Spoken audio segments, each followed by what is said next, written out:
So I think, thank you. Yes, we're starting the recording. I'd like to ask my co-hosts are here to admit people into the meeting room because there are still some in the waiting room at the moment. Thank you, Sophia. I think them already. Okay, great.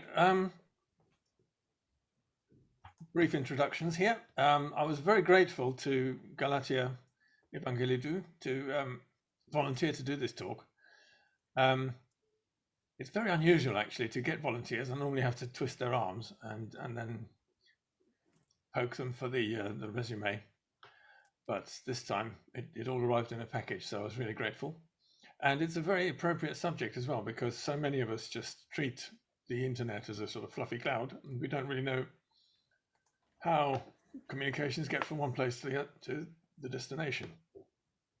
And it's particularly relevant at this time because people are moving towards software-defined wide area networks and having to understand the security aspects of that and how to manage those kinds of connectivity. Galatia is the Network Operations Manager of Historic Environment Scotland and has many years of experience in this field, so who better to talk to us about it? At this point, I'm going to just apologize because I'm going to have to jump off and watch the recording later, just before 7 o'clock. But my co-host is Sohia, and she will take over from me, and I'll watch the recording later. All right, over to you, Galatia. And I'm going to mute everyone now, and therefore, please, Galatia, would you unmute yourself? Thank you very much, Imo, and thank you for the invitation. I'm Galatia. I'm going to be presenting to you what's an IP address in the network, what's a subnet mask, and how subnetting works. And this presentation is basically a very, very brief introduction to the subject, to the topic. So it's appropriate and suitable for everyone, basically for service desk technicians and for people more related to network operations like server administrators, or I believe that network engineers are very, very knowledgeable of the topic. So yeah, please let me know if you can see my screen. Yes, we do. Yeah, hopefully you can see my screen. Okay. I'm going to switch off my camera just to make sure that my network connection stays good throughout this presentation. So I'm going to start with a question, and if you can pop in the chat, what do you think is a valid IP address? So I've got several random IP addresses here. So what about this one? Is this a valid IP address? Does it look like a valid IP address, this one?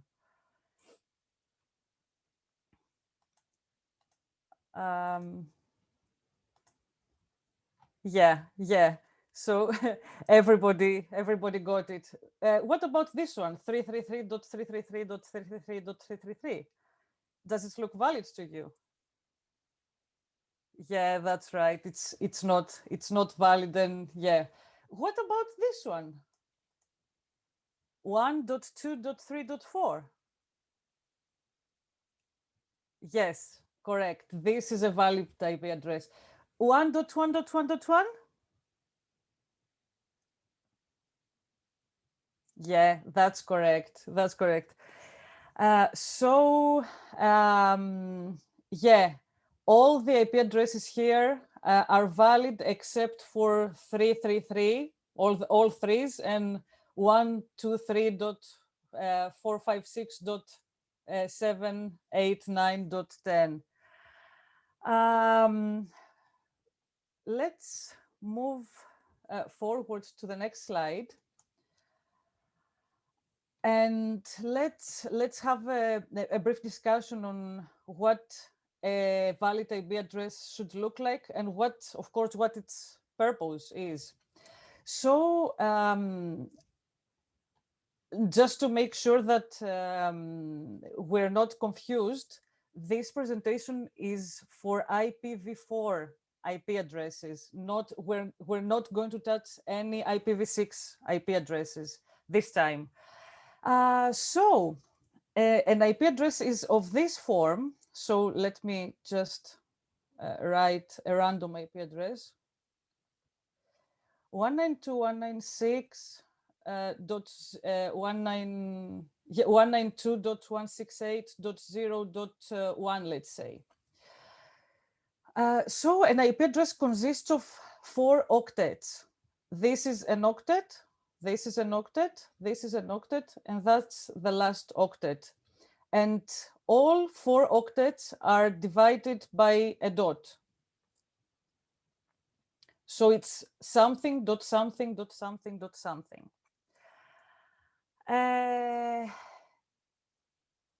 All the IP addresses, all the IPv4 IP addresses are 32 bits long. And let me explain.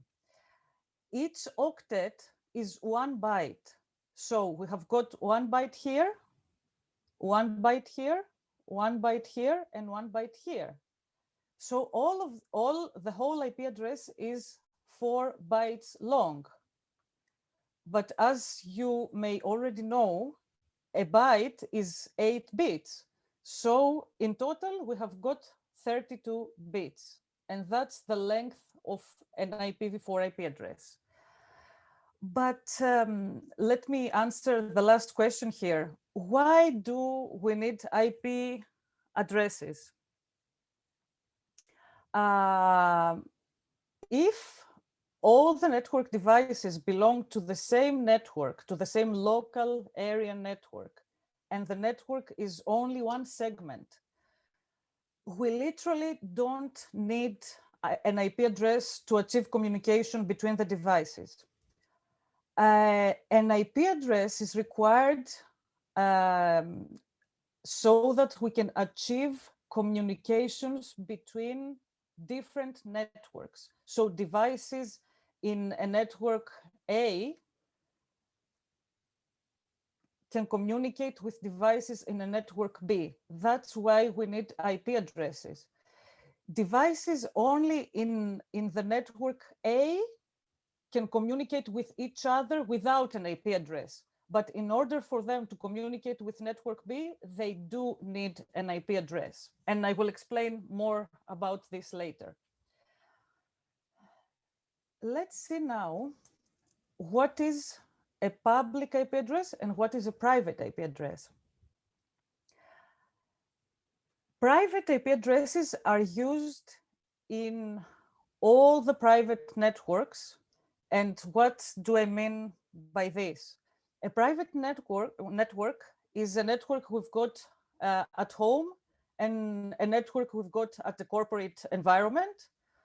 But this network does not need to be publicly routable.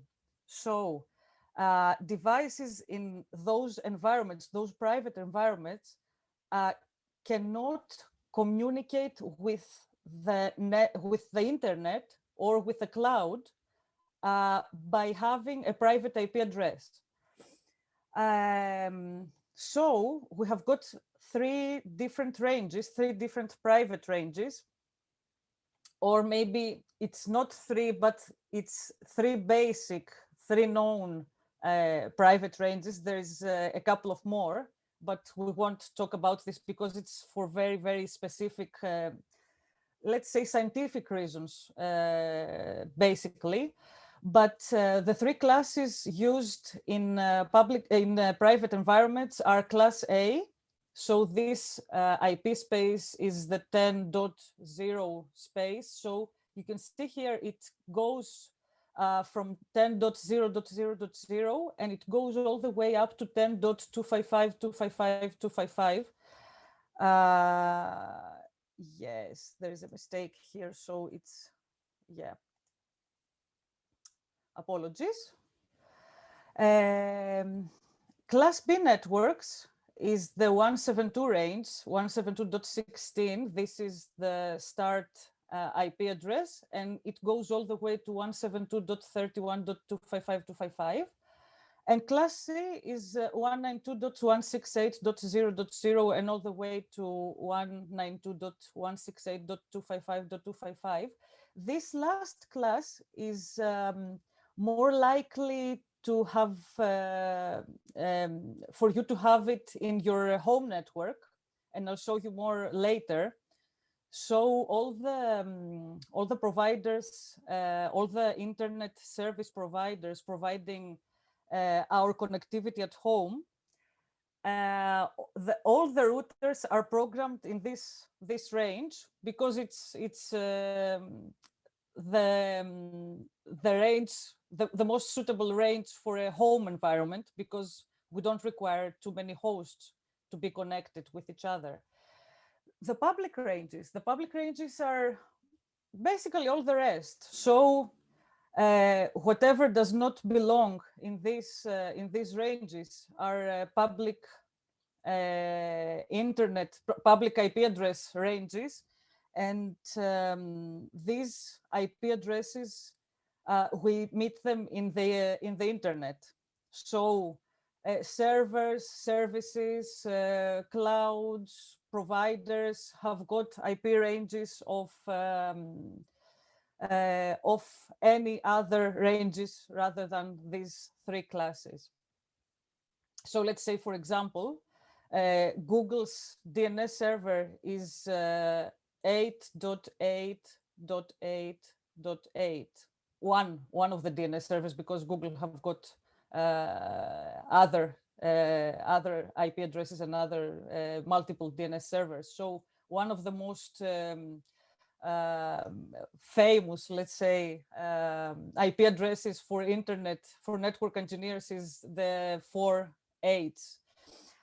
And whenever a network engineer needs to test connectivity with the internet, we just basically try to ping this IP address, and if it replies, then we have almost verified connectivity to the internet. Let's move to the next slide.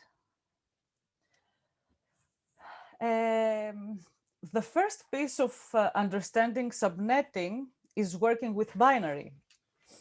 So basically, you may know that everything in a computer, in information technology, is related to the binary system. I'm not sure. People's opinions are a bit contradictory because some like it, some hate it. But let me please allow me to start from the scratch and try to explain in simple words to you. So here we have got a shop. I have named the shop the Lockdown Market because this shop provides lockdown kit to people. And by saying lockdown kit, I mean microphones, cameras, webcams, whatever we needed during the lockdown to connect to other people. So we have got 3 customers here, and this is Jenny, the cashier. This is Jenny is receiving orders from customers, and this is Ben. And Ben is very busy by going back to the storeroom and getting all the items that the customers need, and just he's the guy to carry all the boxes basically. So the first customer here, he has got a very, very big order. He has asked for 210 boxes. And poor Ben needs, he hasn't got a system. So he gets a box, takes it all the way to Jenny, and then returns back, gets another box. And he does this job for 210 times until they fulfill this customer's request. So you can see him, he's very sweaty, he's tired, looking a bit frustrated. The other customers in the queue look a bit frustrated and sad to be waiting for so long. So they decided to try something else because they've seen this system doesn't work at all. So they decided to organize the stock in pallets. So the first pallet has got 128 items. The second has got 64 items. The third one, 32 items. So they have organized the stock in these pallets. And so Ben is using a trolley now. And the customers just say, try to communicate to the shop employees how many pallets of which quantity they need. So here, 210. This first customer has got a flag, and so 210, he needs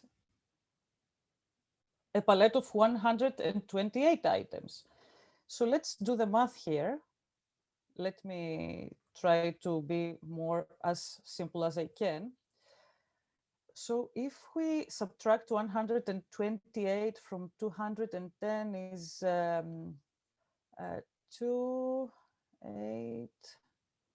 82. So it's 82 left. So he needs a second pallet of 64 items. So he puts a flag onto this pallet. And let's subtract 64. It's 18. So he doesn't need a pallet of 32 items, but he does need a pallet of 16. And he needs another 2, so he doesn't need 8.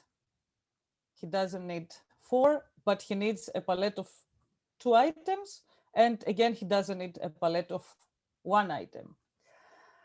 And if you see here, if you noticed, all these numbers, so these are not by luck apparently, are powers of 2.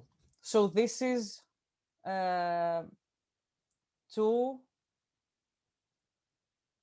in the power of 0. This is 2 in the power of 1, 2 in the power of 2, 2 in the power of 3, 2 in the power of 4, 2 in the power of 5, 2 in the power of 6, and 2 in the power of 7. So what we've done here, we have used a nice example to analyze the binary system. And what we ended up with is a binary number. So instead of a flag, we put 1 here, another 1 here, 0 here, because we don't need 32 items, 1 here, 0 here, 0 here, 1 here, and 0. So eventually, the number 210 is this number in binary. Let's not do the 120, let's do the 15, which is very easy. So the last customer will need 0 here, 0 here, 0 here, 0 here, 1, 1, so 8 plus 4 makes 12, plus another 2 makes 14, plus another 1 makes 15. So 15 in binary is 1, 1, 1, 1 is 4 ones. Yeah, this is the binary system briefly. I hope that you have got a better understanding now for those that you didn't have any contact with binary so far. But let's see what's the relation between binary system and networking. As I said before, an IP address is 4 octets, and each octet equals 1 byte, so it's 8 bits. These 8 bits is 8 binary ones. So is if we calculate this number, 8 binary ones makes the number 255. So if we put all ones here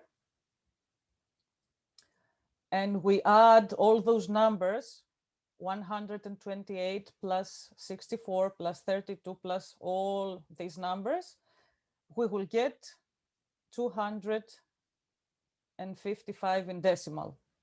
So this is basically the highest number we can get in an IP address, and also in a subnet mask. So if we go back to the first slide, which was this one, you can see that this is a valid IP address because none of the numbers goes above 255. But this is not a valid IP address, all threes, because as we said before, the highest number we will get in an octet each time is 255. And yeah, all the others are apart from this one also, because you can see these octets are way above 255, but all the others are valid and correct IP addresses. Next slide is subnetting. Subnetting is the process of segmenting a big network. And why do we need to segment the networks? Let me use an example here. So we have got a headquarter building of a company, and they have their network architects decided to use this IP range. So the IP range goes from 10.0.0.0 up to 10.0.7.255. So they've given this range to the network engineers, and the network engineers will configure the network accordingly to separate all the different departments. Why do they need to do this? First of all, for security reasons, because they don't want the marketing people to be able to see finance documents, for example, or IT people to be able to see research documentation and files. So the network engineers have decided to do it the very basic and very easy way, the easiest way possible. So what they do, they decided to give this marketing department the range of, so they start from the first IP address, so it's 10.0.0.0 and make it as big as 255, so and 55. So they have decided to make the last IP address of this subnet to be 255.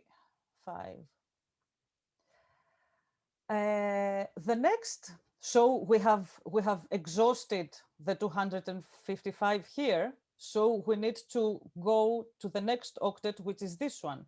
So for the accounting, they have decided to give the range of 10.0.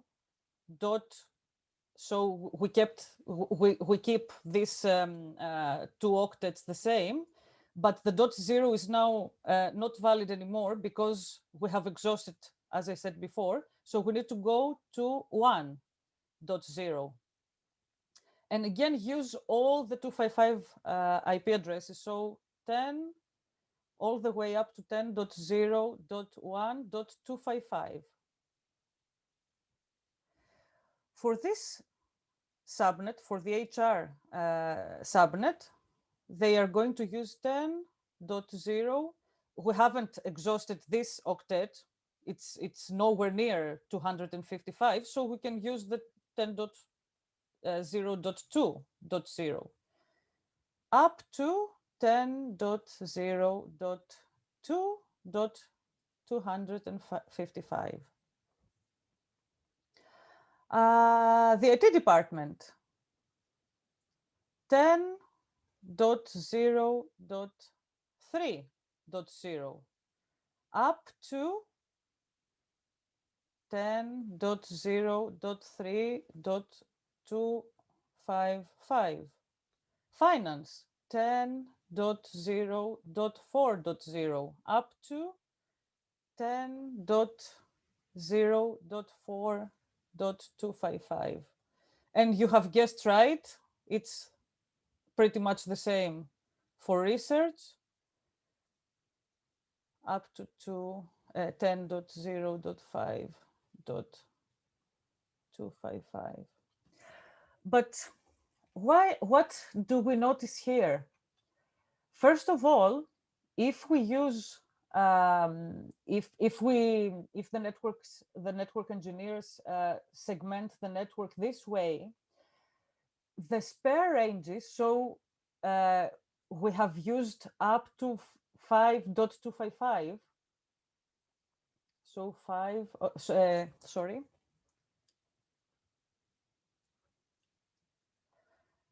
So it's here, 5.255. So the spare ranges are the 6 range, so it's 10.0.6 and 10.0.7 up to 255, okay?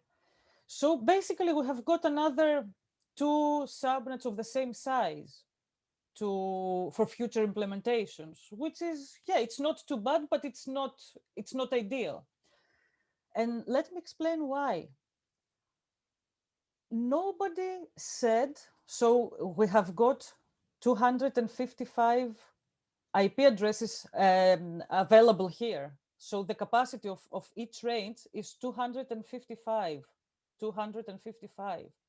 Nobody said that each department has got 255 users.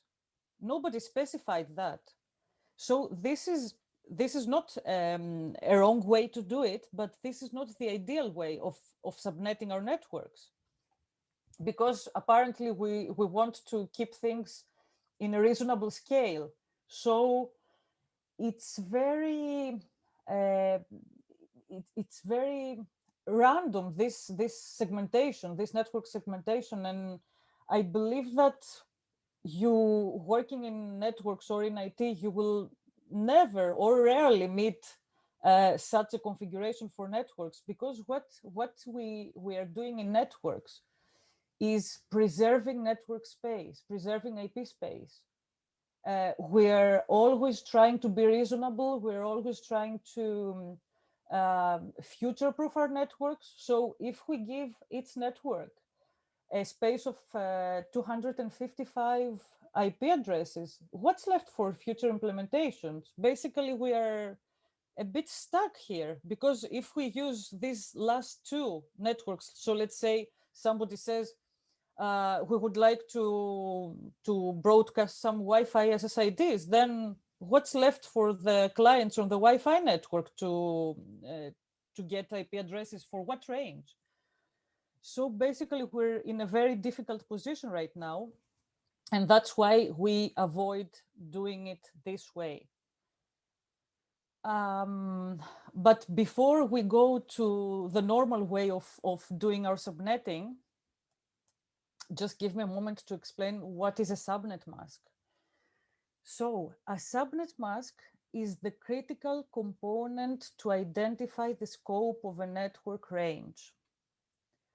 And what I mean by that, the subnet mask is this element that will tell the engineers or the IT people the size of a network. And a subnet mask is, again, we're going to use binary here, is a series of consecutive ones, and this is the network part, followed by a series of consecutive zeros.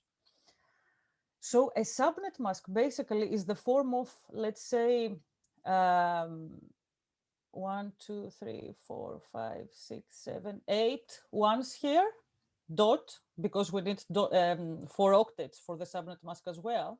So, and the ones and zeros need to be consecutive. So let's say, for example, 1, 2, 3, 4, 5, 6, 7, 8. 1, 2, 3, 4, 5, 6, 7, 8. 1, 2, 3, 4, 5, 6, 7, 8. This is, so again, the subnet mask consists of 4 octets divided by dots. This is not a subnet mask. This is not a valid subnet mask because we have got 8 ones here, which makes a number of 255 in decimal, another 8 ones here, which is another 255 in decimal. But this octet is problematic. So let's, this is a 0, apparently. This octet is not a valid octet to form a subnet mask. Because we need all zeros and all ones to be consecutive. And so let's say, for example, 1, 2, 3, 4, 5, 6, 7, 8. Another 255. This is a valid subnet mask. 255.255.255.0. And what does this mean? And this is the subnet mask I used here for the example. We have got an IP address of 10.0.0.0, 10.0.0.0.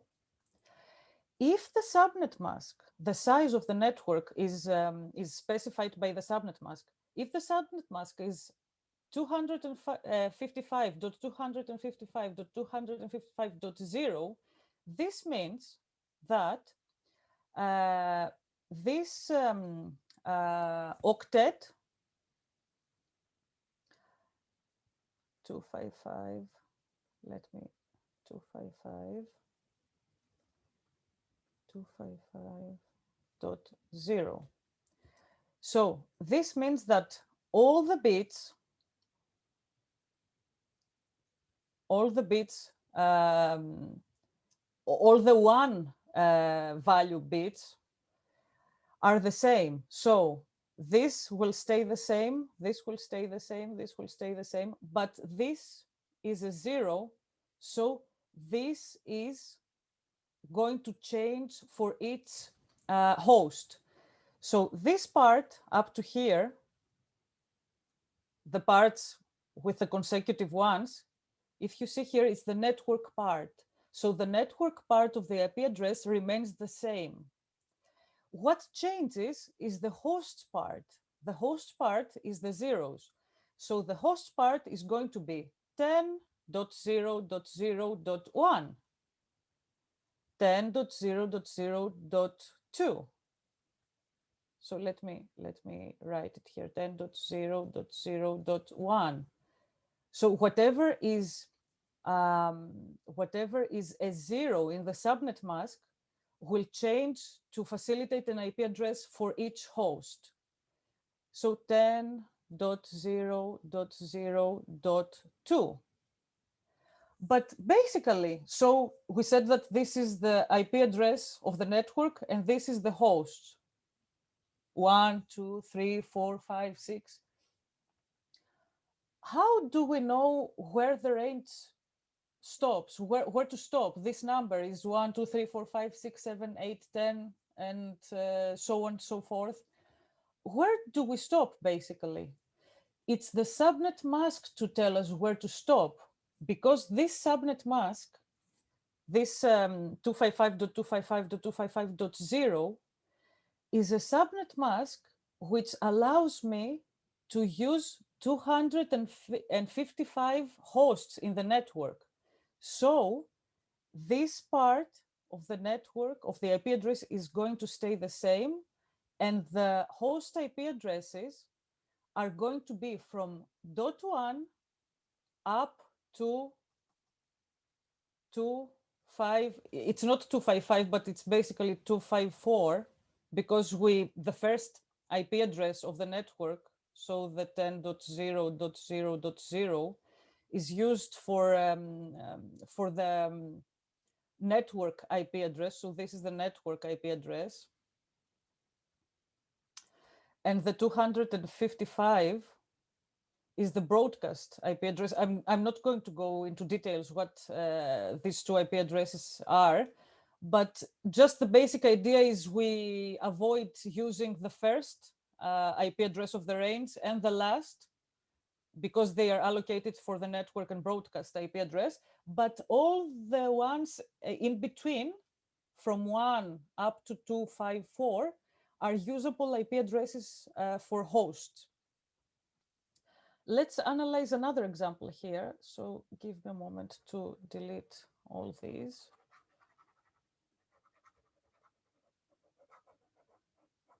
Okay.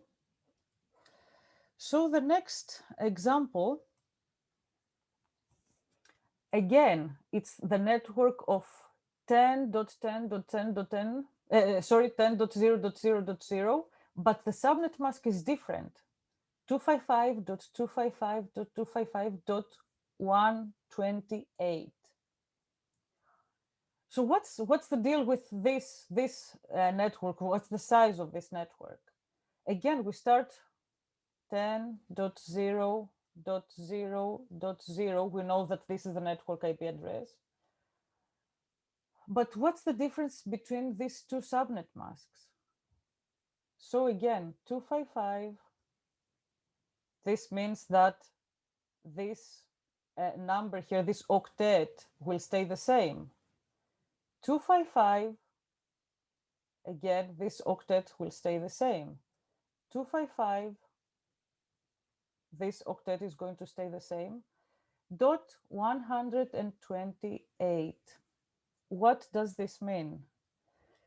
This means that the size of this subnet is up to what number? If we use the binary system, so if you see here, all this binary representation of the subnet mask, 255 is all ones. 1, 2, 3, 4, 5, 6, 7, 8. 8 ones to form the 255 in decimal. Again, 8 ones. 1, 2, 3, 4, 5, 6, 7, 8. 1, 2, 3, 4, 5, 6, 7, 8. 128. So here,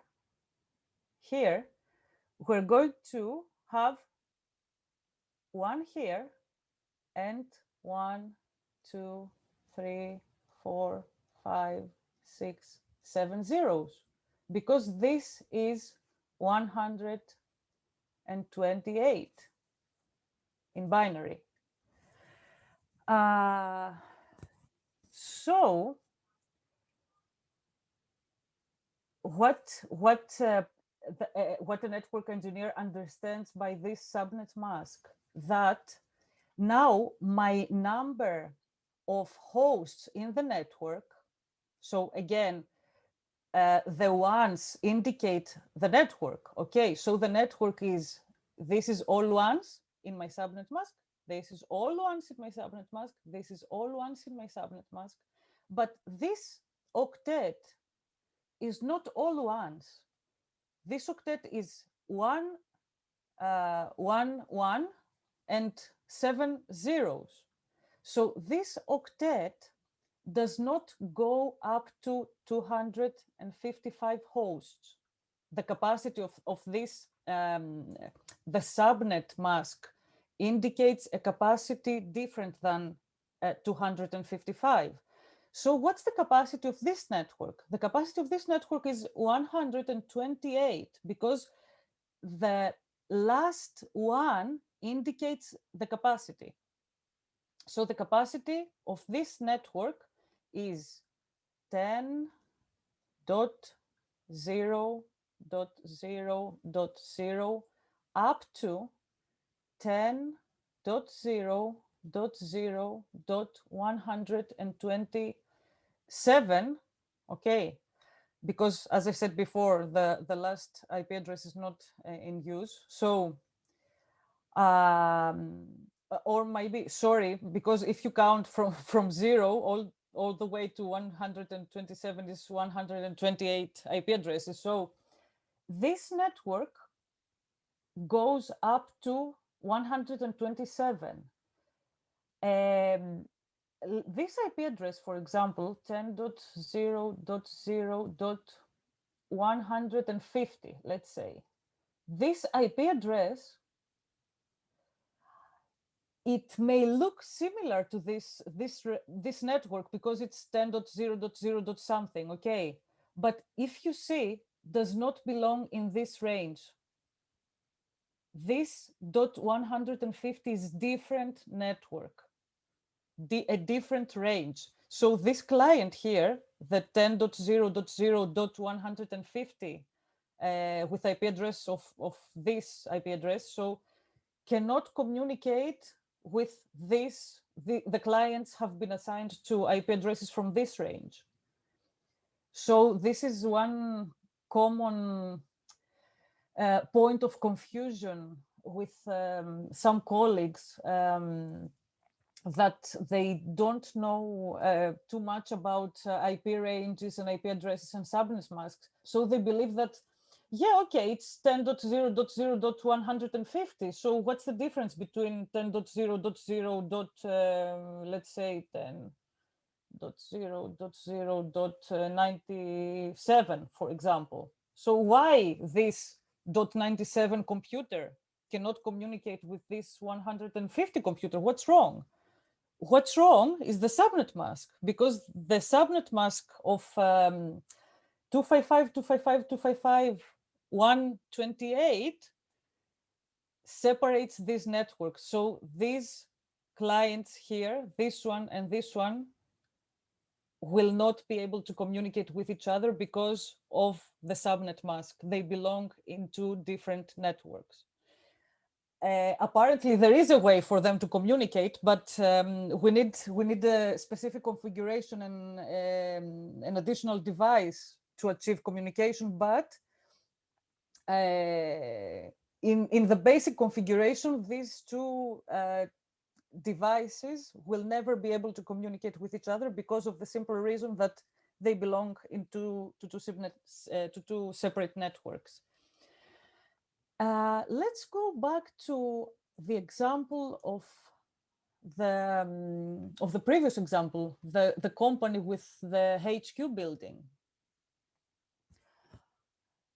As the requirement is the same, so the architects have given this range to the network engineers. But now the additional information is the client's, the subnet capacity. So if you noticed here, I have added the workforce of each department here. So here, or maybe let me not use workforce or people, devices. Okay, so the marketing department has got 25 devices. The accounting department needs 12 devices to be networked. HR department, 10 devices, okay, and so on and so forth for the other departments.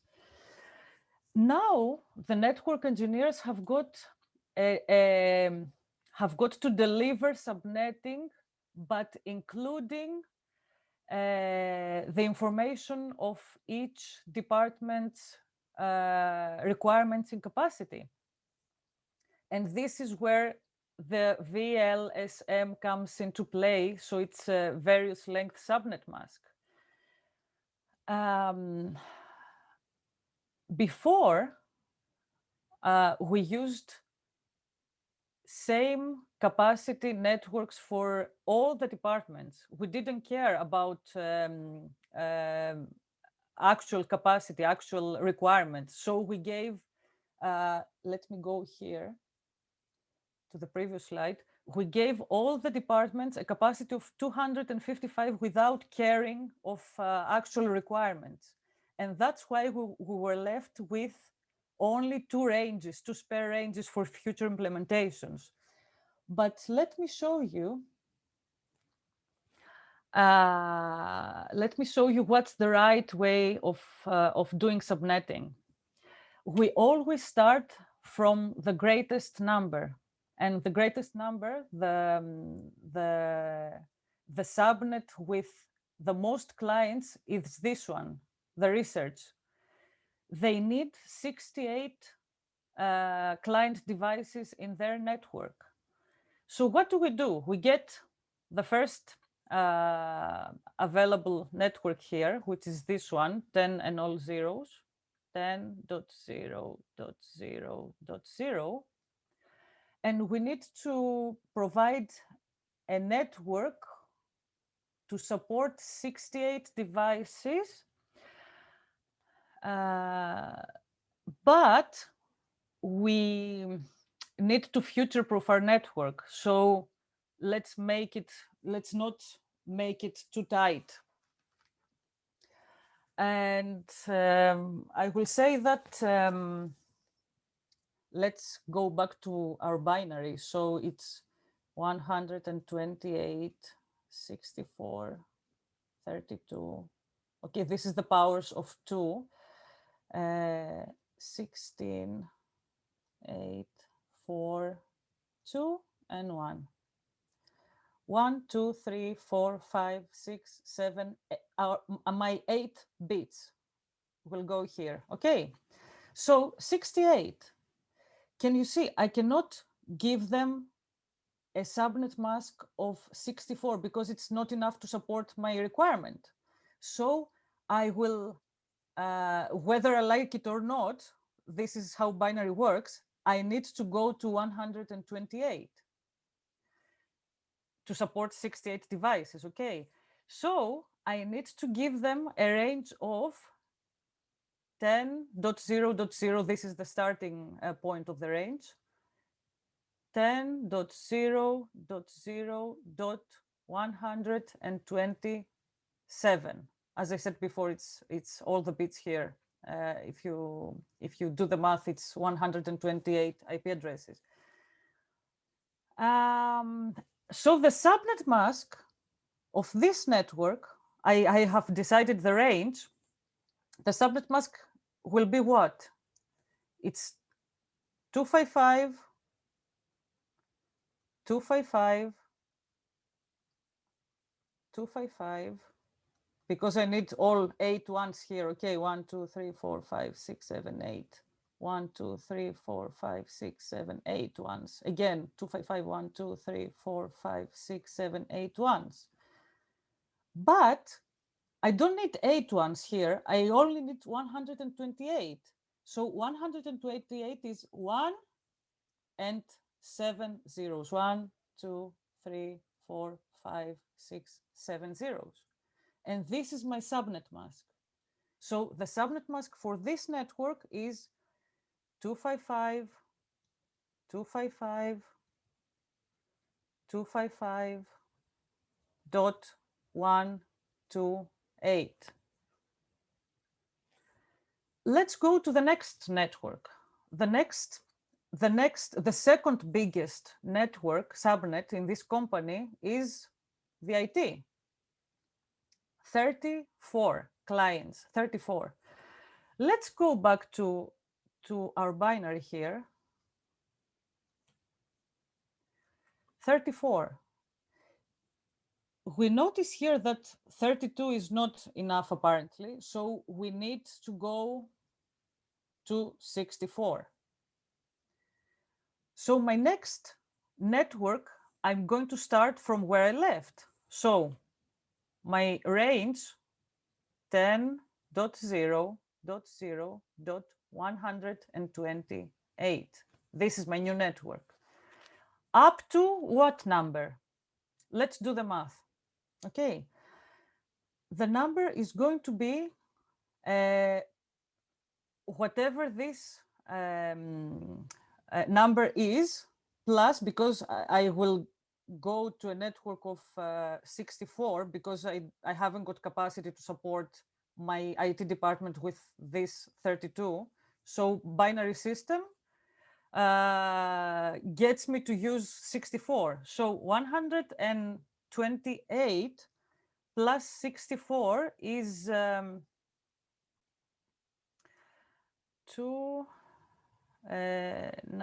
So it's 10.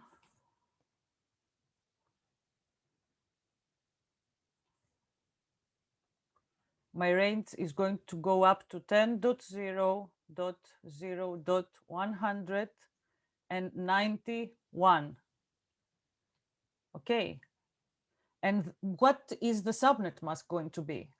The subnet mask is going to be, let me keep these things here just to save some time of drawing them again. So I will need again all ones here, 8 ones, 255.8 ones, .255, 8 ones, 255, dot what? I will need 64 here, the capacity. So 128, 1 for this to indicate 128, 1 to indicate 64, and all zeros. So 1, 2, 3, 4, 5, 6, 7, 8 bits for the subnet mask. So what is, I need 128 for this bit and 64 for this bit. 128 plus 64 is 192. And that is my subnet mask. So the subnet mask to support this capacity is 255.255.255.192. This is my subnet mask to indicate that this network is a network of 64 clients, and it's different from this network. Okay, so for example, let's say the research department will get an IP address of 10.0.0.5, let's say. And the IT department will get an IP address of 10.0.0.100. Sorry, it's not 100, it's 130. If you notice, these look very close to each other. And they are close to each other, but they are not the same network. So the research department will never be able to communicate with the IT department. Just having those IP addresses without a very, very special and important component in the network, which I'm going to talk later. But as the network is right now, it looks like they belong to the same network, but they're not. So if you, I believe that we're okay here, because I wouldn't like to spend any more time in subnetting, or maybe let's do one more and then we'll jump to the next slide. Next is marketing. So marketing is number 3 in how big the networks are. So first we've got 68, 34, then next is marketing with 25. And let's go back to our binary. Okay, good. Oh, accidentally I deleted 32. Nice. So marketing, they need to network 25 devices. So 25 devices, we need to land our bit, our last one bit here. Okay, so this is going to be our last one in the subnet mask. Because 2516 is not enough, 32 is, yeah, it's okay. So let's go to the next IP address is 10.0.0.192, where we left from the previous range, okay? And we need 32. So 192 plus 32 is 224, if I'm not mistaken. So this network range will go up to 10.0.0.223. Let me delete this. Let's do the subnet mask. We will need, sorry, let me put something here, just a separator. We will need 1 bit, and this is where our last 1 bit is going to land, okay, on the 32 number. So the new subnet mask for this network is going to be, we need a bit to indicate the 128, another bit to indicate 64, and a third 1 bit for the 32, and all the rest. So we need 5 zeros, 1, 2, 3, 4, 5. So maths again, 128 plus 64 plus 32 is 224. So this is my new subnet mask. Let me write it down here. 255.255, sorry.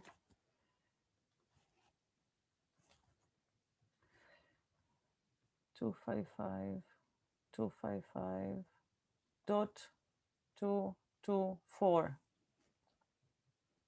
And this is a subnet mask to indicate that we keep the network bits the same, but we are only going to use a space to support 32 clients. Okay, so this is my my network for marketing. And if you do the rest in your own time, okay, it's again the same exercise for the rest of the networks. And you will notice after you finish all the ranges here, you will notice that what's left is a way bigger capacity for future implementations. I believe that, let me see, I believe that's enough to support up to .1 something, I believe, 10.0.1 something here, if we calculate the range for all. So you can see we used up to 10.0.1 something, and we have space left for way more future implementations and to future-proof our network for Wi-Fi, for other solutions. Yeah, let's go to the next slide. CIDR notation, classless interdomain routing. Basically, this is a different way to describe the subnet mask, the size of my network. So let's say, let me use a different network, not the 10 network. Let me use the 192.168, let's say .0.0 network. If I use the subnet mask, for example, 255.255.255.0, I immediately describe the size of this network because it's 8 ones here. Okay, let's say 8 ones here. Okay, 8 ones here, 8 ones here, and 0 ones here in this octet.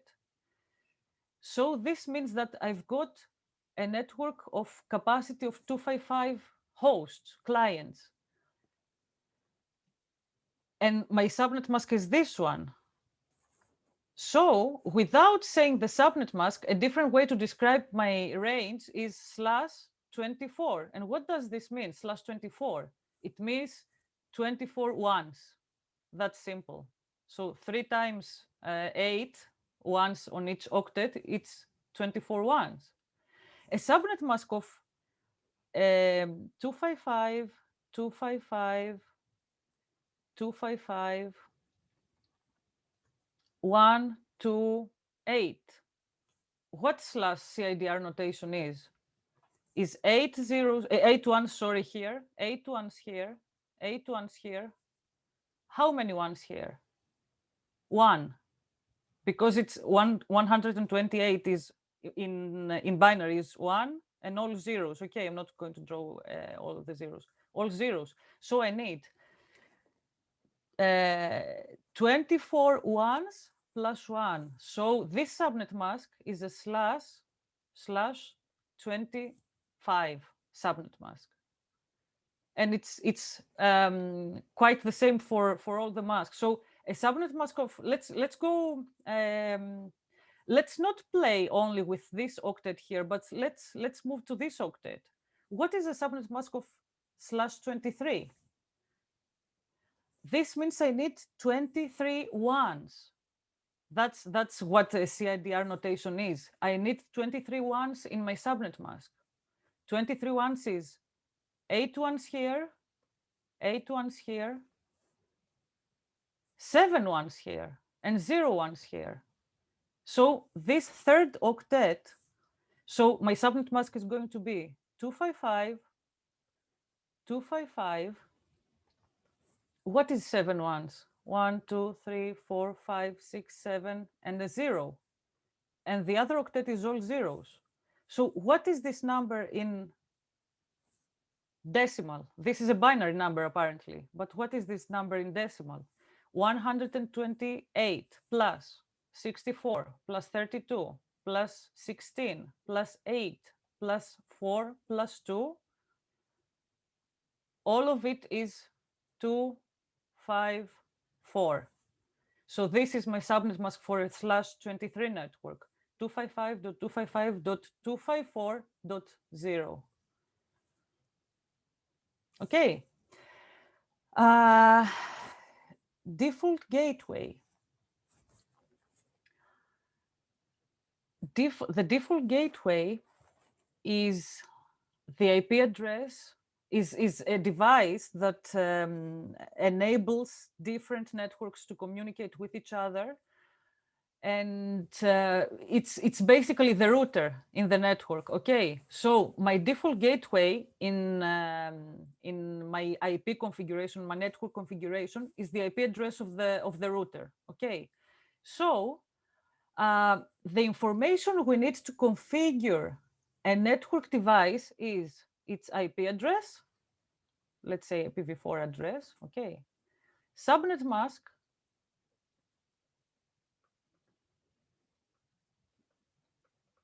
and default gateway. So these three network components, this information is all we need to configure a network client. So let's say, for example, what is let's say it's a printer. Okay, what IP address we will give to a printer? Let's say it's 10.0.2.2. What is the subnet mask? 255, 255, 255. Let's not use the traditional 0. Let's use the 192. Okay, it's a smaller network than 0. What is the default gateway? So what is the IP address of the router? Basically, that's the question here. Default gateway is 10.0.2 10.1. It's normally the first IP address of the range, so the .1 goes to the router traditionally. And that's it basically. Let me show you a couple of useful resources. Let me see if I can share my screen here.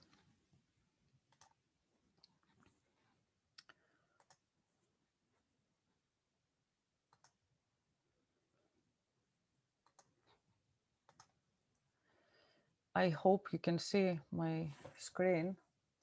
So let me go to this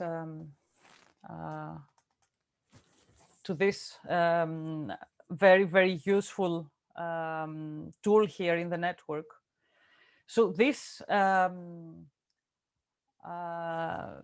if you want to keep this URL here on your notes, this is an online IP calculator. So what I've done by hand is automated here. So let's say I would like a network of 10.0.0.0, for example, and I want a subnet mask of /24.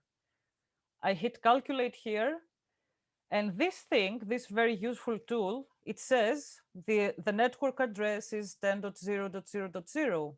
The net mask is 255.255.255.0, which means 24 bits. That's the /24.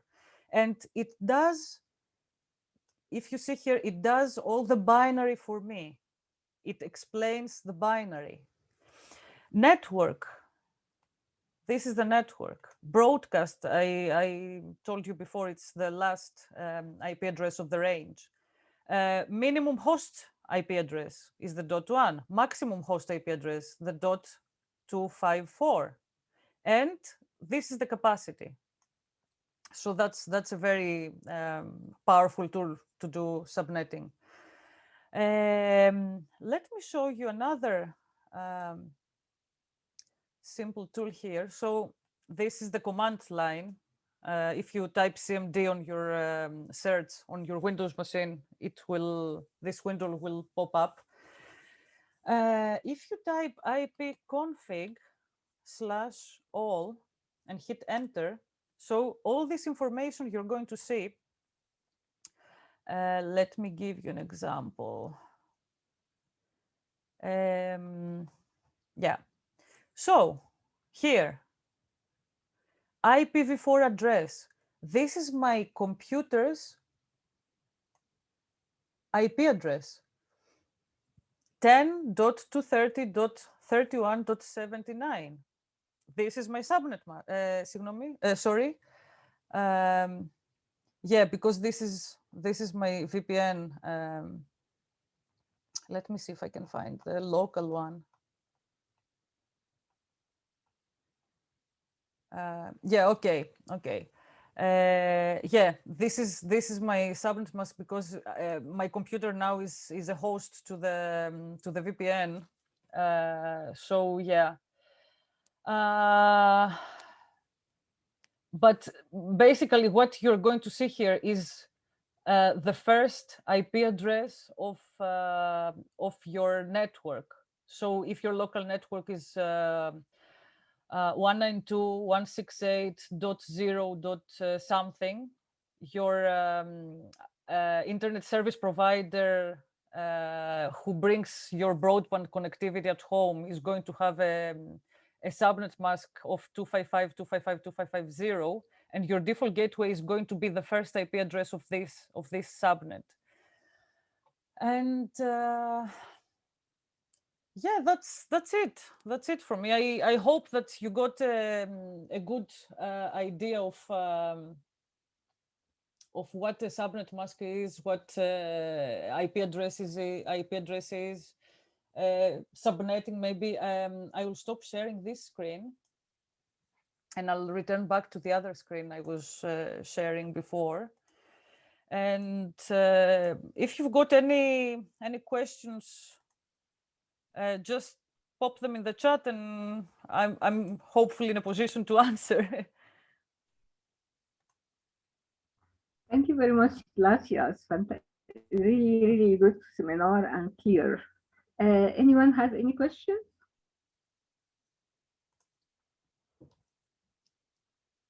I don't have anything in the chat. Galatia, is it possible to have a copy of the presentation, please? Yeah, of course, of course. Okay, thank you. And the presentation is going to be available on the SPA website when we get it. And we would like to present you with a BCS book for of your choice. I don't know if Emo asked you already or not yet. Just No, to not, say thank you. yeah. Thank you so much. If you want to network, to connect on LinkedIn, this is my LinkedIn profile here. If you don't think of any questions just now, just feel free to find me on LinkedIn and just ask me there. I'm always available to my IT colleagues, and I'm very happy to answer to any of your questions or help you more with more resources, or yeah, I'm always happy to welcome more people in networking. Excellent. And if they have any question and they can't reach you, I mean, if they send us also the questions, we'll pass it to you as well. Thank you so much. Thank you, Galatia. Thank you very much. The recording will be on the YouTube channel, BCS YouTube channel, which is going to be for the BCS member group channel. I'll ask Emo to put the address in his email to the group. Yeah, sorry, I can see one question here. What would happen if one of the subnets you created needed more devices in the future and exceeded the available capacity? Would you need to reconfigure that subnet and all later ones? And would that mean telling all the hosts about the change? Ibrahim, yes, that's what will happen. That's why we need to be wise when we configure our network with IP addresses, just to future-proof. So when a network needs, let's say, 30 IP addresses, just don't give them a subnet mask that supports only 32. Give them the next binary number, which is 64. Or if you believe that this department is going to expand soon, just give them 128. Because, as you say very, very correctly, you will need to reconfigure the ones that follow this subnet. However, you don't need to reconfigure each host individually, because what we normally do in the networks, it's a DHCP server handing the IP addresses to the client devices. So the computers in the subnets that are going to suffer from the change, from the reconfiguration, are going to get new IP addresses accordingly, because we're going to reconfigure a DHCP server to give them automatically, dynamically, the IP addresses. However, we need to reconfigure the devices that got static IP assignments, which might be a printer or a server in that subnet. So our job is done by reconfiguring the networks and reconfiguring the statically assigned clients, which is why we need to be very, very careful and think about the future when we are deploying new subnets and networks. I hope this helped.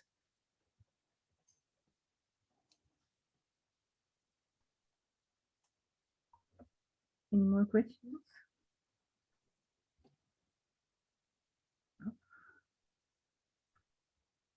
I hope we see you soon in our office. Maybe. I know that you are in Scotland. Yeah. I hope so too. I Yeah. hope so too. And have a great evening, everyone, and see you soon. Thank you so much for having me. Thank you, and see you soon. Thank you for coming. Okay, take care. Thank you. Thank you. Have a lovely evening. You too.